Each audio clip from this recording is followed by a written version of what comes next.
Namo Sang Yang Adi Budaya, Namo Buddhaya. Dan mungkin di antara Bapak Ibu yang berada di rumah ada yang tidak seagama, saya ucapkan salam sejahtera bagi anggota keluarga Bapak Ibu saudara sekalian yang berada di rumah. Bapak Ibu saudara sekalian yang saya hormati, baru pertama kali ini acara doa pelimpahan jasa tidak dihadiri oleh umat. Namun saya harapkan Bapak Ibu tidak mengurangi hikmah dari pelaksanaan acara pelimpahan jasa ini. Saya yakin apa yang kita lakukan ini dengan konsentrasi pikiran dari rumah, dengan Bapak Ibu mungkin saat ini melihat TV, melihat laptop maupun melihat HP, ya. Konsentrasi perhatian Bapak Ibu pada acara ini, sekalipun Bapak Ibu berada di tengah-tengah keluarga. Karena apa? Karena ingin menunjukkan rasa bakti, rasa hormat kepada leluhur.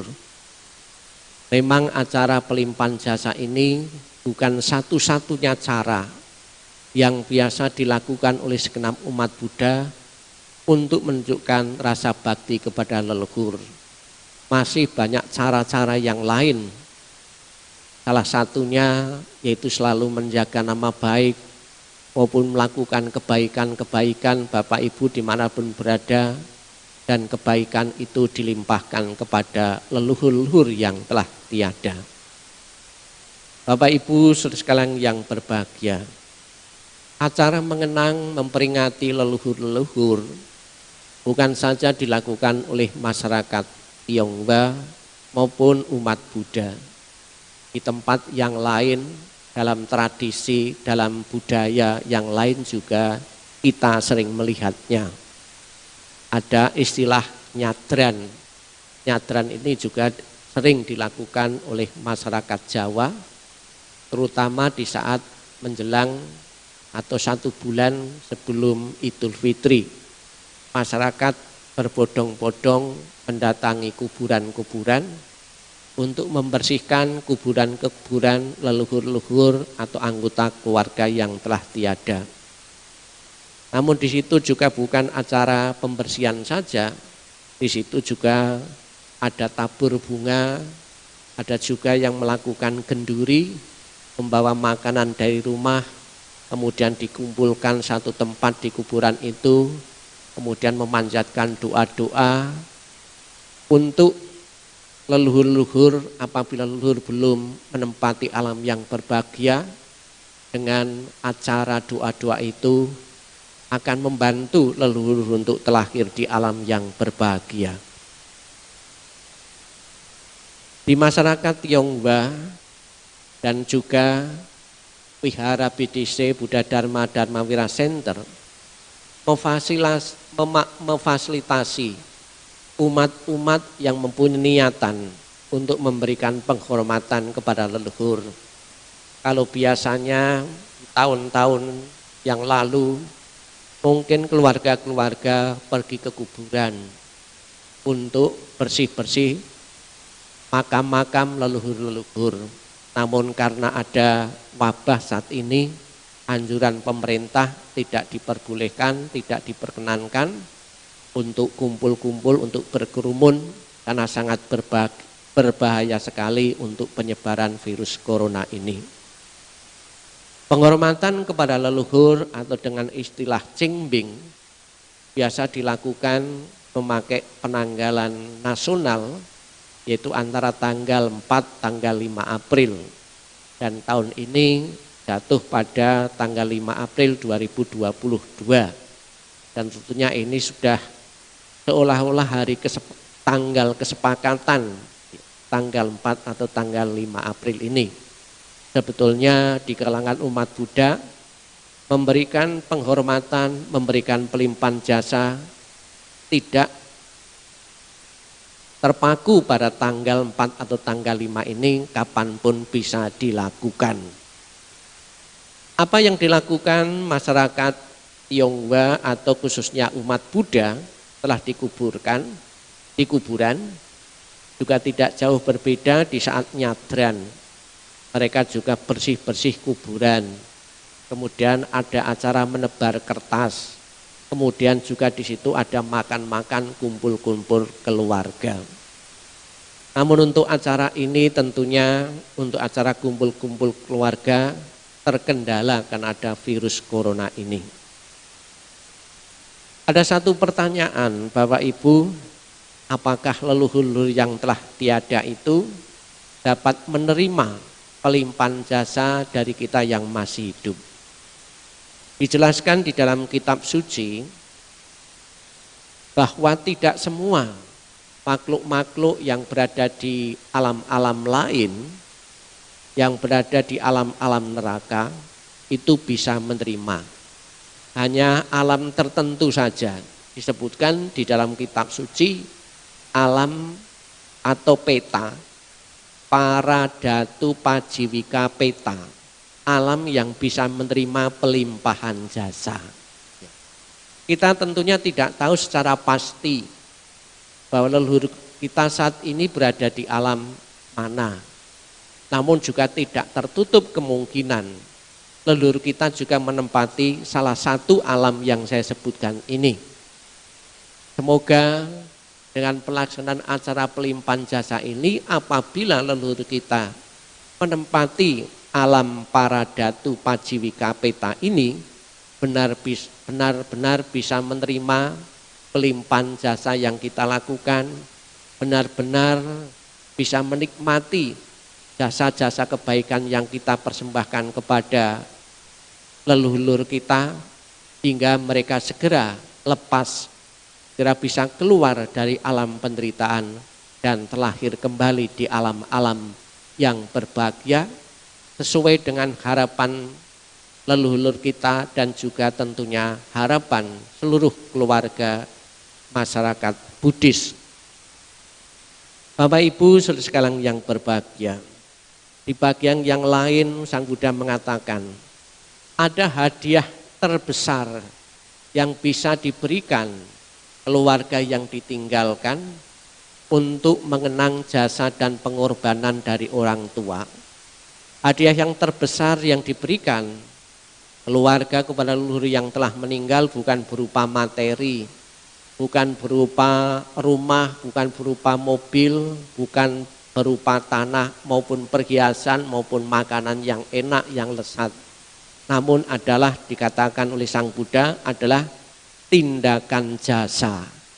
Tindakan-tindakan jasa inilah akan mengkondisikan leluhur kita juga mempunyai kondisi yang positif. Kondisi positiflah inilah, kondisi kebahagiaan inilah yang memungkinkan leluhur kita yang berada di alam penderitaan bisa menikmati dan bisa mendorong untuk terlahir di alam yang bahagia. Bapak Ibu sekalian yang berbahagia, istilah cengbing sendiri apabila dimaknai dalam bahasa Indonesia, cengbing berasal dari dua suku kata, ceng artinya cerah dan bing artinya terang. Bulan terang atau hari terang, hari cerah itu diperkirakan ya tanggal 4, tanggal 5 ini. Dan pada hari ini pun juga terbukti di sekitar kita, di tempat tinggal kita pun sedang cerah, jadi sangat cocok sekali untuk melakukan pelimpahan jasa. Di masyarakat Tionghoa ada dua momen yang penting yang bisa dijadikan momen untuk mengenang leluhur-leluhur kita. Baik leluhur kita yang kita kenal dalam keluarga kita, maupun leluhur-leluhur atau arwah-arwah yang umum yang tidak kita kenal. Yang pertama yaitu cengbing yang kita lakukan pada kesempatan pagi hari ini, tanggal 5 April ini. Kemudian yang kedua yaitu sembahyang cotu atau sembahyang rebutan. Ini tepatnya di bulan 7, bulan atau penanggalan Chinese. Itu juga yang biasa dilakukan di kalangan masyarakat Chinese di wihara maupun di kelenteng-kelenteng juga biasa melakukan. Di dalam Digha Nikaya 3 halaman 189 ditulis ada kewajiban-kewajiban seorang anak kepada orang tuanya. Salah satunya adalah kewajiban anak kepada orang tua, kepada keluarga adalah aku akan mengurus persembayangan kepada sanak keluargaku yang telah meninggal dunia. Jadi pesan moral Sang Buddha ini benar-benar kita praktekkan saat ini. Kita mengenang, kita melakukan persembahyangan. Mungkin di Bapak Ibu di rumah juga yang bikin altar leluhur saat ini. Namun di wihara secara sederhana karena melihat kondisi, juga Bapak Ibu bisa melihat ada persembahan yang ada di altar leluhur ini. Dan juga nama-nama leluhur bisa Bapak Ibu saksikan di papan ini yang sudah dipasang. Ada yang memasang foto leluhur yang telah tiada. Ini tentunya untuk mengenang jasa-jasa leluhur-leluhur. Bapak Ibu sekalian yang berbahagia, di dalam perenungan tadi di dalam Sutra Bhakti Seorang Anak, tadi Sang Buddha mengingatkan kepada kita semua seperti apa untuk membalas kebaikan-kebaikan orang tua yang telah tiada ini. Dikatakan yang pertama, apabila kita ingin membalas kebaikan orang tua, Sang Buddha mengatakan, kumandangkanlah sutra suci ini, kumandangkanlah khotbah ini, mengumandangkan khotbah ini. Tentunya ini bagi para biku. Bagaimana bisa dilakukan dengan para umat awam yang tidak mempunyai kemampuan untuk ceramah atau khotbah? Bapak Ibu bisa juga berdana untuk mencetak buku-buku, yaitu mencetak buku Sutra Bhakti Seorang Anak kepada orang tuanya, telah dicetak, disebar, sehingga akan memberi manfaat, menyadarkan kepada masyarakat Buddhis tentang pentingnya mengenang jasa dan pengorbanan orang tua. Kemudian Sang Buddha mengatakan, bertobat atas pelanggaran-pelanggaran dan kesalahan-kesalahan demi mereka. Kita tentunya di masa leluhur kita, kedua orang tua kita masih hidup, ya. Kita banyak sekali melakukan beberapa kesalahan-kesalahan, pelanggaran-pelanggaran, baik itu pelanggaran yang menyakitkan kepada anggota keluarga kita, maupun pelanggaran maupun kekilapan-kekilapan yang pernah kita lakukan kepada teman, kepada masyarakat. Ini kita bertobat dan menyesal dan tidak akan berbuat lagi karena itu akan merugikan mereka. Kemudian untuk kepentingan orang tua, memberikan persembahan kepada Triratna. Ini juga ada hubungan dengan dana, berpartisipasi, operasional, biaya wihara, dan tiap minggu juga sudah kita lakukan. Dan juga Bapak Ibu mengirim dana secara sukarela untuk acara ini. Ini juga Bapak Ibu sudah menunjukkan rasa bakti, rasa hormat kepada Triratna. Kemudian Sang Buddha juga mengingatkan untuk membalas kebaikan orang tua itu, patuhlah kepada perintah untuk hanya memakan makanan suci dan bersih. Makanan suci dan bersih ini bisa dimaknai makanan vegetarian. Namun juga bisa dimaknai apa yang kita makan, yang kita nikmati, hendaknya bukan berasal dari pekerjaan-pekerjaan yang melawan hukum. Bukan berasal dari barang atau makanan dari curian, dari penghasilan, dari untung, dari yang melawan hukum. Kemudian juga untuk membalas kebaikan orang tuamu, hendaklah kamu berdana dan mencari keberkahan. Dan bila engkau dapat melakukan ini semua, engkau adalah anak yang berbakti.